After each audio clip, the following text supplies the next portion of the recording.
Viewers, we are now shifting our focus to breaking news that's coming in. This is former MP Sadhvi Pragya Singh Thakur's controversial statement on Hindu girls entering into interfaith marriage. What has she said? She has said, break the legs of daughters who do not obey. Sadhvi Pragya Singh Thakur says, when a girl is born, people say Lakshmi has arrived. But when she grows up, she ends up becoming a mistress. Quite controversial, the remarks that have been made by her. We will in fact listen into what exactly has been said before we proceed with the discussion on it.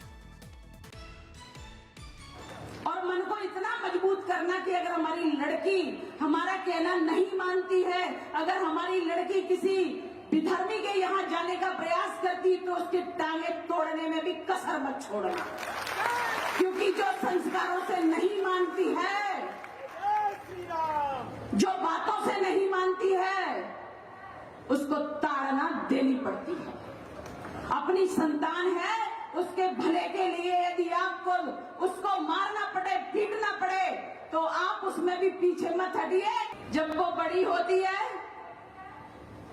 तो मियाइन बनने के लिए चल देती है।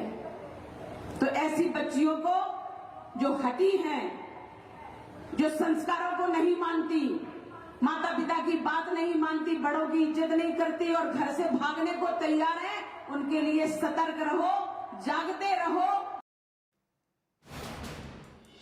Ravish Paul joining us on the broadcast to in fact set further context to these very remarks made. Ravish, a very good afternoon to you.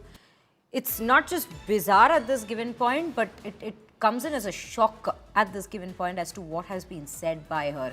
Break the legs of daughters who do not obey. बिल्कुल श्रेया, क्योंकि अगर हम बात देखें तो ये कोई पहली बार नहीं है जब साध्वी प्रज्ञा सिंह ठाकुर ने ऐसा कोई बयान दिया हो। इससे पहले भी कई बार उनके इसी तरीके के बयान सामने आ चुके हैं और अपने बयानों की वजह से वो जब पहली बार 2019 में सांसद का चुनाव लड़ रही थी तब भी वो मुश्किलों में आ गई थी। उन पर 72 घंटे का बैन चुनाव आयोग ने लगा दिया था, उनकी कैंपेनिंग पर रोक लगा दी थी 3 दिनों के लिए।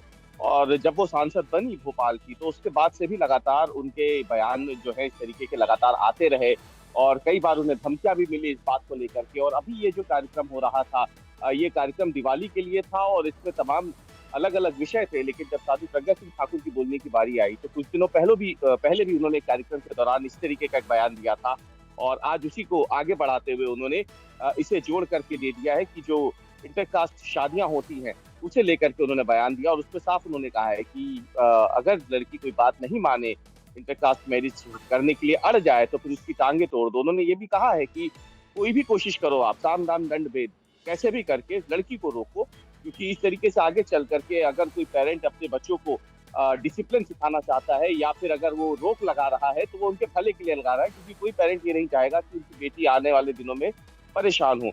तो इस तरीके का बयान उन्होंने दिया है, लेकिन एक पब्लिक फिगर होते हुए, एक फॉर्मर एमपी होते हुए उन्होंने ये बात सही है। तो जाहिर सी बात है इस पे अब क्योंकि दिवाली का दिन है तो बहुत ज्यादा रिएक्शन अभी तक तो नहीं आए, लेकिन माना जा रहा है कि जल्दी इस पे कांग्रेस की तरफ से, तमाम विपक्षी दलों की तरफ से और महिला आयोग की तरफ से हो सकता है आने वाले दिनों में इस पे कोई रिएक्शन जरूर हो, क्योंकि उन्होंने बड़े पैमाने पर ये बात कही है, सार्वजनिक मंच से उन्होंने कहा है कि ऐसी लड़कियों की टांगे तोड़ देनी चाहिए। जी रवीश, आप हमारे साथ बने रहिए। Viewers, I would just want to play out that exact portion of what she has said, the very remark that we are in fact referring to here, where she's spoken about interfaith marriage, she's spoken about how to treat women, or rather daughters, who do not obey instructions and proceed with such marriages. और मन को इतना मजबूत करना कि अगर हमारी लड़की हमारा कहना नहीं मानती है, अगर हमारी लड़की किसी विधर्मी के यहाँ जाने का प्रयास करती तो उसके टांगे तोड़ने में भी कसर मत छोड़ना, क्योंकि जो संस्कारों से नहीं मानती है, जो बातों से नहीं मानती है, उसको ताड़ना देनी पड़ती है। अपनी संतान है, उसके भले के लिए यदि आपको उसको मारना पड़े, पीटना पड़े, तो आप उसमें भी पीछे मत हटिए। जब वो बड़ी होती है तो मियाइन बनने के लिए चल देती है। तो ऐसी बच्चियों को जो हटी हैं, जो संस्कारों को नहीं मानती, माता पिता की बात नहीं मानती, बड़ों की इज्जत नहीं करती और घर से भागने को तैयार है, उनके लिए सतर्क रहो।